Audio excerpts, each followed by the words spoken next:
everybody. This is Friday, July the 17th, and this is the first video on insights. This first part is about the epidemiology, which is where the virus is spreading across the world in the US and California. And then I really emphasize that you see the second video today. We're going to get a lot of clinical information of what are the treatments working and some of the, unfortunately, bad news we're discovering with long-term effects, including mild patients. So let's start the first video, which is talking about what's happening to the virus across the world. And I really want to take a pause here because we need to shift the American individualistic culture from the me, which a lot of people are taking the attitude right now, which is, I don't care, I don't want to wear a mask, to the us, which is, even if you don't care about yourself, you need to protect your friends, your family, others. It is the only way we're going to save the small service businesses. Harvard just came out today with the fact that 110,000 small businesses went bankrupt permanently, and there's going to be more.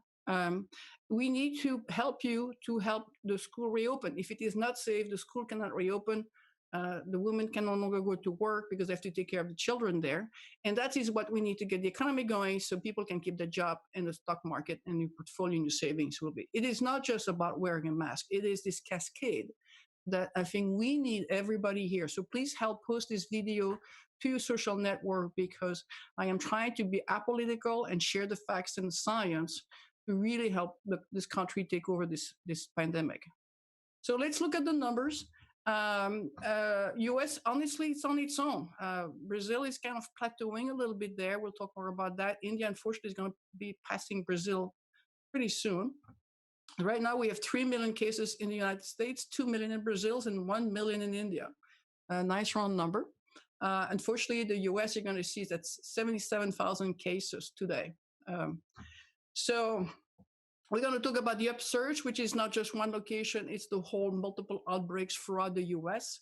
The Miami is going to be the new epicenter. It's unfortunately very bad there. We're having shortages again of lab tests, of PPEs and drugs. And unfortunately, we'll talk a little bit about this. The school reopening is being politicized. In the second update, which is going to be a separate video, so go check my Inside channel, we're going to really talk about what's the latest about the treatment that work, some new information about T cells and antibodies, and unfortunately, what seems to be very troublesome, which there may be an issue with long-term damage, including mild to medium patients. So I tried to find good news. It turns out that both New York and Belgium had no death case for a day. And remember, I'm trying to find good news. And so that's very good because both countries got hit really, really hard. If you remember, New York had a very high peak in March, and Belgium has the highest mortality at 16%. Now, if you look at Europe, there has been what's called small waves, which is as Europeans are taking their vacation and people are going to Spain, there has been a little bit of a wave going up, but they're getting all excited with 100 patients, being tested positive. We're at 77,000 in the US to keep perspective there, but they take some measure to kind of isolate these hotspots. What's nice about New York, you can see that New York is not fully open. I mean, New York is still in partial opening there, and they're doing very progressively. And you're going to see that's really working. The whole Northeast is doing fantastically well. So let's look at the world as a whole. We are still accelerating. If you remember last week, we had 200,000 cases per day. Now we're 226, so we're basically getting 1 million cases every 4 days now. And we're probably going to be at 14 million cases by this weekend there. You can still see the curve is steady, heavy, going upwards there.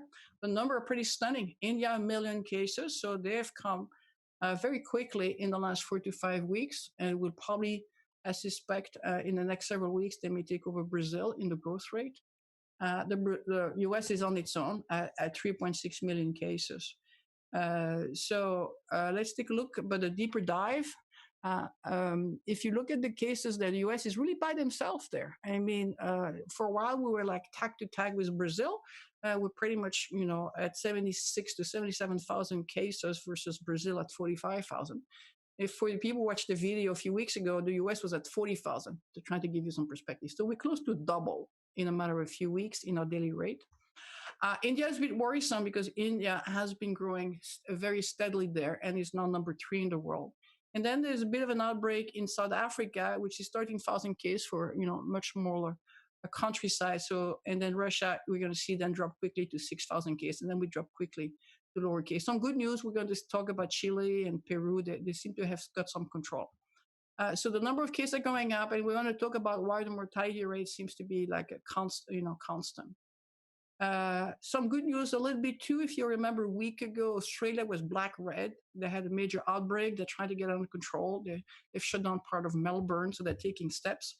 India, is growing. And then, unfortunately, we're having some hot spots in Africa. If you remember, I think we had Morocco a couple of weeks ago that was red. Red means it's rising at a pretty high clip. Brazil is slowing down a little bit there. We'll talk about that. Although they've been hit really hard there, the growth rate seems to have gone down a little bit. If you look at the positive rate, now to look at positive rate, it's important to understand it means that there's not enough tests being done. If, for example, if you look at the southern part of America there, if they have a positive rate over 50%, that means they're not doing enough tests. That means the only people being tested are the people who are showing up in the emergency room and the hospitals to be tested. And so let's look at some of the fatality rate. Belgium, is still holding at 16%. We discussed this in prior videos that they have a much broader definition of COVID. So a lot of the people dying in nursing homes were categorized as COVID if they had any symptoms, as opposed to people who get tested. And that's an important point to understand. So different countries have different definition of what they categorize as a COVID death. US and the rest of the world are roughly around that 5% that people are tagging in there. Case fatality rate, there's been a lot of argument, is this is like the flu, what's the big deal? Well, let's compare the numbers. If you could look at the flu versus COVID, a person has the flu, infect 1.3 people there, versus COVID is 2.5 to 3.5, depending on the location there. The incubation time for the flu is very short. It's 1 to 4 days. The incubation time for COVID can be up to 14 days. And that's the problem, because 50% of people can be asymptomatic and they basically contaminate people. You're the most contagious before you have symptoms. The hospitalization rate, 2% of people who have the flu get hospitalized, as opposed to 19 to 20%. Very big difference here. And the fatality rate is less than 0.1%. Where basically you're going to see some country like Italy was 13%, China was 5%, the US is basically clocking at 5%. So it is not the flu. This is significantly worse. And we'll talk afterwards that not only is it the mortality rate, but there's a lot of long-term consequences and damage that we're discovering with this disease that you need to take into consideration. The deaths per 100,000, the United Kingdom is still climbing upwards. So they got 68 per 100,000, which is really number 2 after Belgium, because I don't think San Marino, there's a size issue with the size of that country. But, so the UK is still having high mortality. If you remember, the UK delayed intervention, and I think they're paying a bit of a higher price for that. Same for Sweden, who did not take intervention in shutting down part of the economy there. The US is around 42, which is at the level of France and Chile. And so keeping an eye on that. So good news, bad news. Brazil, you can see Brazil has slowed down. I mean, it was in that steep curve there, and I would say it's not exactly going down, but it's a bit of a slowdown on the growth. So that could be some good news there. On the other hand, they already reported 2 million cases. So it's they start to build this the immunity within the population, but still a long way to go. Unfortunately, US, you can see, if you compare the curve, we are straight up. There's absolutely no sign of any flattening of the curve. And we are 3.5 million cases. So unfortunately, that's like 1%, over 1% of the US population has been diagnosed with the case. Mexico is kind of, they say it's flattening maybe. I mean, it's clearly slowed down there. So there's some hope there. They've had 324,000 cases there. India, on the other hand, is straight up. I mean, it's like the US, there is no slowdown. And, India has a very large population there, high density, poor access to care, a lot of poverty there. So it could be catastrophic on a worldwide basis there. So that's an area we need to really keep an eye on. United Kingdom are trying to be positive. You can see really control it, although they had a delay. They really waited here, and then they finally took some steps. They took 2 weeks to get into effect. And now they're having a little bit of a bubble, which is typical as you're reopening the economy and people start to travel. You expect a little bit of a bubble there. South Africa, we have that spike there. It's a bit too early to tell if it's flattening there because it's still pretty steep. It's 324,000 cases, which is quite a bit of cases. for the size of that country. Peru, which for a while everybody was very worried, they had one of the highest incidence rate, very high growth. It seems to have taken the right steps and really start to control the economy and really flatten the curve. Now it's flat; it's not going down, but so they have to be very careful in how they are reopening up. Russia is steady, heady, is controlling it, and so that's good news for Russia there because that's a large population. If you look at the positive test rate, when you see a test rate of 43%, that means you're under testing your population. You really have no idea of the incidence in the population because the only people we're testing are people showing up to the hospital there. Same thing for Brazil, and Mexico is still very high, 23%. The World Health Organization targets 5%. If you can have a positive test rate of 5% and you take appropriate social distancing, you can control the pandemic. And you look at this list of countries there, the US is at 6%. We have drastically increased the number of testing we're doing there. Some of them are testing not because of people having clinical symptoms, but because they want to go back to work. So we're having a lot of population who may not be exposed. We're doing it because they have to for legal reasons. I want to reemphasize that slide that JP Morgan has put together, that if you do the correlation between countries that are very individualistic, which the US is, versus, let's say, China and collectivism type of organization, there's clearly a relationship between the total infection per million people, which is normalized data. And there is one exception that has popped up in the last few weeks, and that's Singapore. Because if you remember, Singapore had really controlled the virus initially there, and then they had this outbreak in the overcrowded dormitories from people who were kind of coming, working in the country there. So again, high density and all of that. But clearly, I think we need to ask ourselves as a nation there, if we want to give up some of our individualistic rights, protect the good of the rest of the country there, because that's what it may take to control the virus. Let's look at the US. We have gone from 40,000 cases a few weeks ago to 77,000, and that's very troubling. That is a lot of people there. We have passed 3.6 million cases. You can see in the curve. The only reason why it went down here is because New York and New Jersey were under control, but the rest of the country was not. And it's everywhere. And so if you look at the surge, you can really see it. Florida, Texas, California, unfortunately us, are leading the charges there. But it's a long list of states. It's not just a few outbreaks. I mean, it's most of the U.S. right now, including the rural area, are being hit. We have been keeping track on a normalized basis of the growth over a period of 2 weeks. That basically minimizes the ups and downs that you're having with data reporting, especially with the 4th of July. And you can see that, we used to have the whole Northeast to be green, i.e. they were going down and really controlling it over a period of 2 weeks. And you can start to see Rhode Island and Vermont have had a couple of hot spots there that have come up. And then, unfortunately, most of the country has turned pretty much orange to red, which means they're in a 50 to 100% growth rate in the period of 2 weeks. That's extremely high growth rate. As some example, Montana grew by 173% in a period of 2 weeks. Idaho, 114%. So this is not just a couple of states. I mean, it is really most of the country. It is spreading across the country. It's not a second wave. It's the first wave. We never had control of the first wave. And unfortunately, we're setting up new daily records on a daily basis. So it's going in the wrong direction. Hotspots, clearly the Southeast is a big issue there. Miami there's some issue reporting data, so this should be very red. And also, Florida does not report hospitalization. So there's some kind of issue on data reporting in some area there.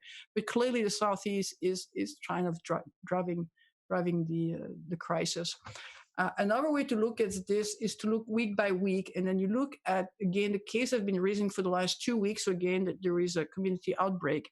And Mississippi, Alabama, Georgia, all of them are really steep curve in the growth rate. So this is not like there's a bit of a second wave like you see in Europe right now. These are serious curve across the country there, and unfortunately the West Coast. So it clearly went from the Northeast to the Southeast to the South, and now going around the country to the West. And some of the numbers are eye-popping.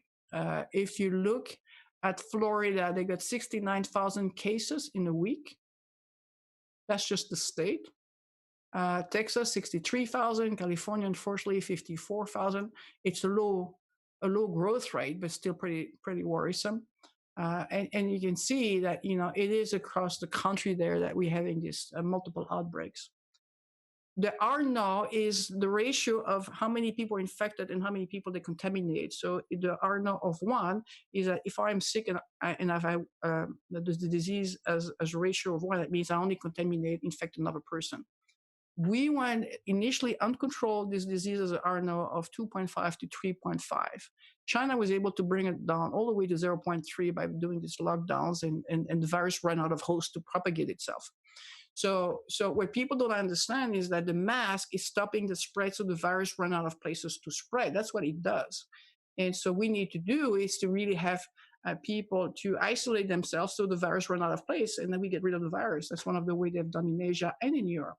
Unfortunately, if you look several weeks ago, since we've been keeping track of this, we've gone from 2 states above being 1, and they were just barely above 1, to 46 states. So the whole country now is unfortunately on the infection side. And not only are they up, but look at the number. I mean, Montana, there is 1.4, and the range of the data, depending on the area, there is from 1.6. So these are serious infection right there. So we have an outbreak across the country. So to get perspective of how do I get to this mortality rate? So very simple math. We know that around 30 to 50% of people are asymptomatic. They are the ones that are infecting other people there.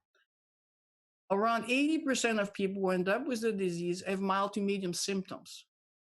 20% end up having to be in a hospital there. The mortality rate in a hospital is between 25 to 30%. So it's split between 2 groups. People who end up in the hospitals on additional oxygen therapy there, and they have a mortality rate around 10 to 30%, on the average 15%. People on ventilators, around 5% of people get infected end up on a ventilator. That's when the mortality rate has been reported to be between 25 to 58%. And in Florida right now report as high as 80% because they're overwhelmed. So if you do simple math, 20% of people who are infected end up in the hospitals, and out of those, 25 to 30% die. That's a very simple math of 5 to 6%. It's not 0.5% that some people have been telling in the news. It's very simple math. Now, it is true that if you are older, you have a higher chance of mortality. So if you look at the distribution of the mortality, it's clearly over the age of 55 years old. And this is the relative risk. So if you are over 65 versus less than 65 years old, you have a 20 times higher risk of dying. So we need to protect the people over the age of 65 years old. So let's look at some recent data that just came out from the CDC. So the CDC did analysis of everybody who died between February the 12th and May the 18th. It's around 10,000 people across 16 public health areas. So it's a very large data set. 60% of people are male, and we've looked at prior videos that the male have a whole bunch of reasons why they have a higher mortality rate. So please look at the one of last week. 28% end up on mechanical ventilation. These are the ventilators. 75% were over the age of 75 years old. So still that same, older population there.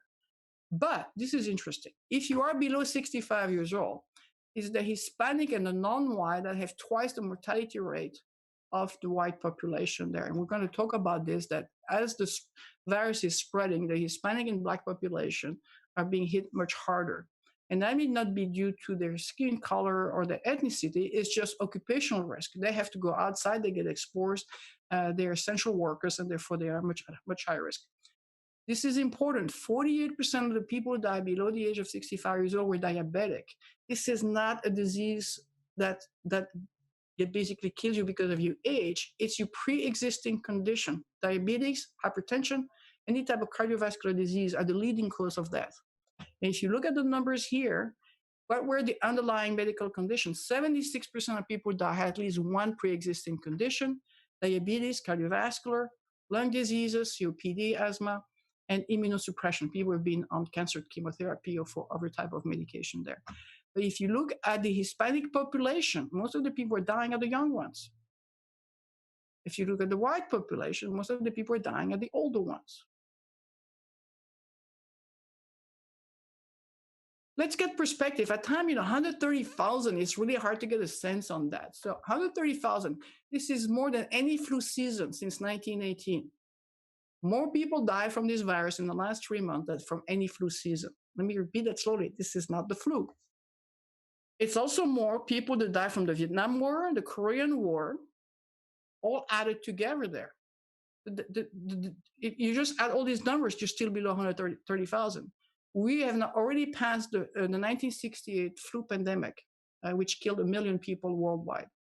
The way we're going, as we're still going up, and the curve has to go down over time, and we've seen historically it doesn't go down like a perfect normal curve, it has kind of a slower slope. We at least double the number, if not higher, by the time this is over. So if you double the numbers there, you're talking, we already passed World War I mortality for the US. We're going to be very close to cancer, heart disease, and World War II numbers. That's staggering. I think I'm sharing this because in numbers, just 135, 200, whatever that means. These are real people there, and these are a mortality that's happening really, really fast. There's a new concept called infection fatality rate. And there's this big argument. People say, well, you cannot believe any of these numbers because we're under testing or we're over reporting and blah, blah, blah, and the death. So they came up with this, what's called the infection rate, which is if you're infected, what is the probability that you die based on the data? So these are very clear cut. People have been infected. And so you can see there's a big difference if you're young. It's a very low percent probability there. Clearly, it goes up, let's say, for over 75 years old. And that went as high as 15 to 20% mortality rate. And so these are basically taking a subsection of people who we know are infected and looking at what the outcome is. But, there's still a mortality rate for the young population. That's what people don't understand. Race gap is something that's hitting more and more the news as we're understanding this disease. The mortality rate by age group, and you can see that the Black population has a higher mortality rate than the white population. The Black is the orange graphic there, and significantly higher on a normalized basis. And if you look at the death rate, especially around middle ages, you can see this is really interesting here that a Black and a Latino person has 6 times the higher mortality rate than a white person between the age of 45 to 54 years old. So when people are saying, well, I'm young, I'm less than 65, you still have a high risk that you may be the unlucky one. And once in a while you hit the press and somebody from Broadway, that's famous actor, dies at the age of 31 years old. But it is something that can affect everybody. The white population is significantly higher in the older age group. But still, if you look overall on an age-adjusted basis there, the Black population rate per 100,000 is 2.5 times the rate of the white population there. And it's clearly socioeconomics, pre-existing conditions, access to care, all of these are the leading cause. A third of young adults are vulnerable to severe COVID. Let me repeat this slowly. A third of young people, if they get infected, may get severe COVID. Severe COVID means you get hospitalized and you're at risk of being intubated. UCSF did analysis and they look at the pre-existing condition. Of course, the big leading one is smoking, and EVAP is the leading driver for people at risk. And that's because your lungs have been maybe partially damaged. And only 60% of the people who are not at risk were non-smokers. So this is an interesting article to read, if you're parents there. But so I want you to emphasize that if you have young people, young adults there, it really encourage them not to smoke. This is the positive test rate. We hit as low as 4.7%. Now we have gone up to 8.5%. So that's the wrong direction there. Remember, the target for the World Health Organization is 5%. Now the good news, we're doing many more tests. A lot of them are, as I said, tests from people who have to do it for work reasons. The essential workers, the healthcare workers are being tested on a regular basis. So this is not for people who have symptoms there. So you would expect the number to go down because we're drastically increasing the number of people who are not at risk, but unfortunately it's going upwards.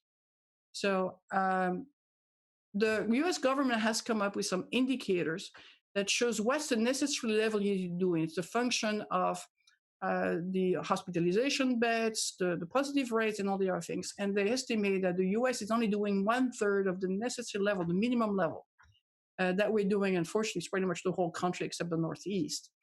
And you can see that overall, Arizona, for example, is only doing 11% of the type of testing they should be doing. Florida is 15%. We know there's a major outbreak there.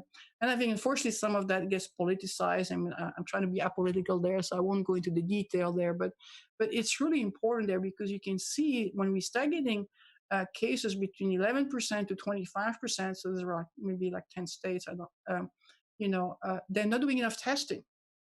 And that's the sign they're not doing enough testing. So we don't really know how bad it is. One of the ways to look at this is what are the states we're testing about 5%, and every week, we've gone up, and now we've gone from 22 to 33 states. Unfortunately, it's consistent with the data. So this is a graphic, so let me kind of walk you through it. And this is done by JP Morgan. And it's looking state by state, and it's looking in dotted line at the hospitalization per million. And it's looking at the percentage of positive case. And what you don't want to see is the percentage going up, like let's take at California, and suddenly we're at 7 to 8% positive rate, and the hospitalization typically follows. There is some magic numbers that people are looking for, which is to have the hospital bed units available of less than 60%. It means you have the capacity to absorb a surge. For example, Florida has less than 11% capacity on the ICU beds. And so what you can see across the country is as soon as we did the reopening, you can really see there was a delay of a few weeks, which is what you typically happen for the hospitals. And then it's going straight back up. Texas, same thing. You can see 16% positive rate. You have New York doing fantastic. So is New Jersey, and so is Illinois. So, I mean, there is a way to control this. And of course, Florida is the child in trouble. If you look at other states, Georgia, Alabama, as you know, there's a big debate right now in trying to get people to wear a mask, and the governor not wanting to do that. And it's vertical. I mean, the hospitalization, utilization is straight up. North Carolina. And then there's some good news. I mean, Michigan is able to control it. There's a bit of an up curve there, but there's a lot of capacity there. And you can see hospitalization is not being affected right now. So this is an interesting graphic there because it's not just the number of cases, it's the percent of the cases that are positive that you test, and then are you taxing your healthcare system? Minnesota doing good, but then you can see Louisiana, Arizona, look at that, 23%. I mean, it's stunning. And look at the curve for the hospital straight up. So these are, very worrisome on multiple counts. As a result of that, we are back to where we're in March. We have shortages for supplies, for testing. Now, Quest Diagnostic is so overwhelmed, they say it takes 7 days to get the result. Honestly, if you get the results in 7 days, two things will have happened. You know you're fine because you don't end up in a hospital.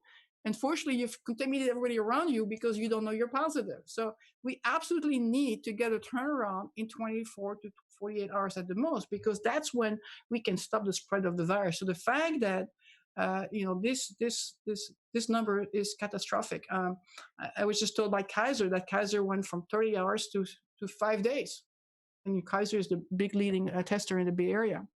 The other thing that's interesting is that under federal law, you're not supposed to charge anybody for being tested. And people are getting this bill from on the average of $127, but all the way up to $850. So if you ever get charged, please fight for it, because you're not supposed to be charged for this.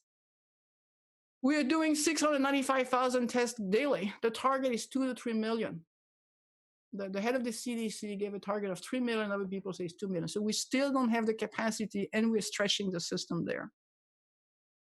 So why is that? Because we're testing people for multiple reasons, not just because you have symptoms. Some people want to travel, and there's all this restriction now that you need to have a test with the results in the last 72 hours. You can't even get the results in 72 hours now, so that's a problem.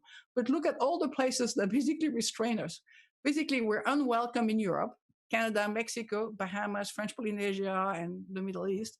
Cambodia is requiring you to put $3,000 deposit for medical costs. I'm not sure that will get you too much there. But even within the US now, most states are now putting a requirement that you need a fresh result 72 hours, otherwise you're in quarantine for 2 weeks. You can't get the result. So we're going the wrong direction there. And just the virus doesn't care the border. It's still going to go across the border. So it's a long list. That list is going up every week. You remember 2 weeks ago, it was just the East Coast, Connecticut, New York, New Jersey started quarantine. Now the list is going up and up. So the CDC said, oh, maybe it is 10 times more. So I look at some data, and there has been an interesting article published looking at what's called serology tests. So they took a population and they tested everybody, and then they compared that number that they got, which is the amount of antibody that people have been exposed to the number of people who have been tested. And the delta is up to 10x. In other words, 2% of the population that's technically infected, we may have 10% that has been exposed. The numbers are all over the place, as you can see at the bottom there, the rate of infection rate versus what they had been tested. So we don't really have a good sense of exactly how much of the US has been exposed. Let's look at Florida as an example. Florida is the Miami-Dade area. There is the hot spot. It's unfortunately vertical on the growth. So clearly a big issue there. They're having some issue. We're going to see in the availability of the ICU bed. It's shrinking. You don't want to get 11% ICU beds available. That's very, very quickly to be overwhelmed. And unfortunately, you can start to see some of the increase in hospital admission overall. This is the graphic that shows that most of people who are contagious at a young population is the 25 to 34 years old. These are the ones who get exposed, get infected, and spread it. Of course, a big problem like we have in California is the prisons are hotbeds, and of course, long-term care. So it's the white population that's the dominant people who are infected there. So let's look at California. California, there's been some reporting issue over the 4th of July, so you kind of have to take in that spike here because of the 4th of July being underreported there. So it's still, unfortunately, if you average the curve on the upswing, and unfortunately, death rate now is going up. Remember, there's typically a 2 to 4 weeks delay between a surge, which we saw here, and the death rate that's being related to it. Most of the problem is in Southern California, but I don't know if you saw the news today, but we have what's called a California watch list, which is around 32 out of the 58 counties in California, with around 80% of the population are in these counties there. Pretty much it's restriction until July the 21st. They just announced today that all school in California in those districts, which is pretty much most of California, are going to be online full semesters. And we'll talk a bit more about that later. And you can see that it's unfortunately going in the wrong direction, both in the hospitalization. The good news, we have a lot of ventilators available and a lot of ICU beds. So the healthcare system in California is not being taxed. Let's look at the Bay Area there. Some of the counties are now rolling back the reopening. Santa Clara, opened up for the hair salon and shut it down 2 days later. So we may see more of that. And then there was this whole confusion from district to district on the school. Everybody was doing things different. Orange County said no mask, no social distancing. This whole thing is just not working. We're going to basically go back to the old days. And then Palo Alto and San Jose were having hybrid programs there. And so that's why I think finally the governor stepped in to say, okay, every school, public, private, and charter school all have to follow what happened today. Southern California, here's the hot spot, the Latino rate. Again, these are normalized data there. Look at the Latino rate versus the white population. It's 3 to 4x. It's significantly more for the Latino population there. You can see the upswing in the ICU and hospitalization. The good news, we have capacity. But, we don't want to see these numbers going up. We are stable at 7.4% positive. Still not as good as 4%. At 5%, we did dip, in the right number there, but at least we're controlling it. So it's the young population. It's the 18 to 49 years old. 60% of the cases, the infection rate, are for the young population. So please help me share this video with this young population, because they need to understand that they are putting a lot of people at risk. If you look at the country, for a while we had nothing from Southern California. Alameda just popped up, and you're going to see we have a bit of an upswing in the Bay Area. Latino significantly higher risk. I just took this graphic there and I took people between the age of 35 to 49 years old. So these are the young people who just out there, being indestructible. And the population is the gray, and the death rate. The Latino is around 40% of the population, but 77% of the death rate. Middle-aged people are dying. This is not a disease for grandpa. If you look at the 65 to 79 years old, look at that. The death rate is twice the mortality rate than the population rate. It has nothing to do with being a Latino. It's the fact that these people have to work. They have a higher chance to be exposed by working outside. They're essential workers. They're into dense area there where they live there, and they probably have poor access to care. So this is a graphic that shows the case rate. Imperial, which is close to the Mexican border near San Diego there, their case rate per 100,000, compare this one, which is 4,000, to San Francisco. In San Francisco, it's close to 10x the difference there. So the Bay Area as a whole, which a lot of us are there, they've done a good job at controlling it. But the Delta, Kings, and Imperial, that's really where the hotspot is. Unfortunately, the Bay Area, all of them are going up. I had some details, but they're pretty much all staying the same thing. Santa Clara, San Mateo, Marine, all of that are on the upswing in a similar curve. So that's why I think you're seeing the rollback in the control in the Bay Area there. Santa Clara has been put into the state watch list a few days ago, just because there's been a major increase. This is an interview by Robert Redfield, and I kept it in the deck because it's in the news. This was just the day that the CDC was stripped of a lot of its power. And so I want to share with you why he has been asked not to testify to Congress next week by the White House. So in this conversation a couple of days ago, he was for the school to be reopened, but they have to wear masks. He was very adamant about that. But then there's the question people ask, say, who's going to pay for this mask? A lot of the school districts don't have this budget there. And say, well, it has to be by the state and the federal level. And he felt that if for children there, you don't need a 6 feet. He says you may be able to do face covering in 3 feet, which may decrease some of the burden there. But there is no clear data to do that. There's an outbreak in Israel that was linked to the fact that they reopened the school and then the children basically, reignite the virus. And he was very adamant on doing the face covering. He said that Germany had 95% compliance during the lockdown, and the US has 50% compliance. He says it does work. He says it's really something we need to do across the country. It should not be a political statement. He also said that the goal is 3 million per day of testing. Remember, we're around 700,000 to 800,000, so we're very far from the goal, 4 to 5 months into this disease. This is news. He announced that the CDC is going to be sending a point of care testing to every nursing home. And that's fantastic because this is where we're having the hotspot. Some states have between 40 to 60% of the mortality are in nursing home. And what you want is to really be able to test people on a regular basis in a nursing home. And then this is what's a bit up in the news, which is he was under the assumption as of 2 days ago that the CDC will be doing the prioritization of the vaccine and the medication. The White House has announced that they're going to take over the distribution of the vaccine and the drug. So we'll see. It's a bit unclear what's going on there. And so the big news that came this week, which is very controversial, is that the White House has notified all the hospitals that all the data related to COVID have to be sent to their database, no longer to the CDC. Other data related to other diseases continue to go to the CDC.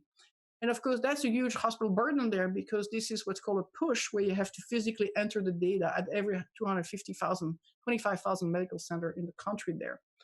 And there's a very big concern about transparency, and the CDC was very open in sharing the data to the press and to researchers.